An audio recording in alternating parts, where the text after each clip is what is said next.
I love fried squash. I just can't wait. This time of year is my favorite time of year when you get those first pickings of squash and fry them up some bacon grease and some onions. Oh man, that's one of my favorite vegetables in the world now. It's kind of funny because when I was a kid, I hated squash. I could not stand squash. They tried to force me to eat it every time they cooked it, and I just never did. I didn't like squash till I bet you I was in my 20s, sometime in my 20s after I started having children before I could eat squash. But when I was a kid, my great granny Martin used to make pickled squash, and I loved that. That was the only way I would eat squash was eating her squash pickles, and she only made them once a year, and they went quick because everybody loved her squash pickles. And I've been looking all over for a squash pickle recipe, and evidently it's not that common. But I was at my mom's the other day, and my mom's a recipe hog. You wouldn't believe all the recipe books and stuff she's got. But I found this in her stack of stuff that I think it belonged to her mother-in-law. So I don't know where it come from. The name's Elsie Oaks. Elsie Oaks. But so well, I'm gonna give it a shot. I'm gonna see if I can't recreate Great Granny Martin's squash pickles. So.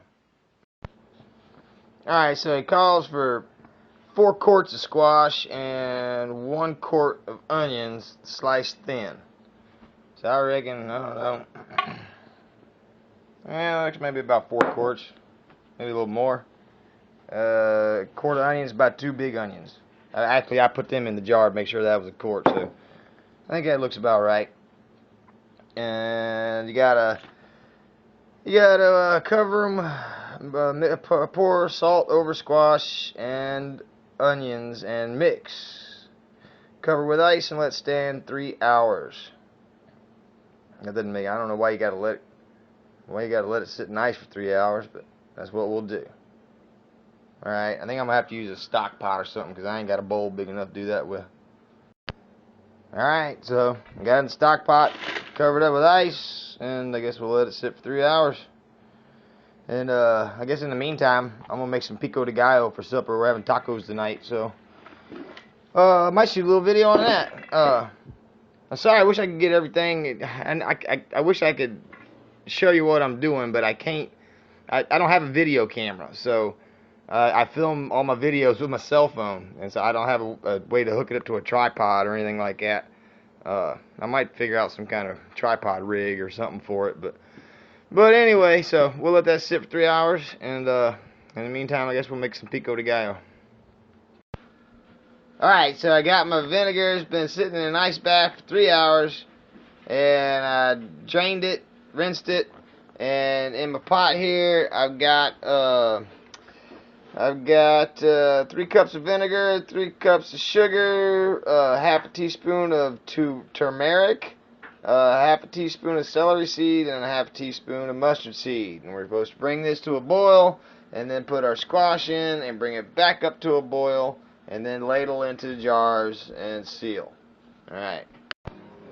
Oh yeah, while I was at it, since I was pickling, so I decided I took I've been wanting to do some pickled eggs, and I've been doing like the Real Virginia Wind talked about. We're just taking hard-boiled eggs and putting them in an old pickle jar full of pickle juice, put it in the fridge for a couple weeks. That works pretty good. But so I decided to.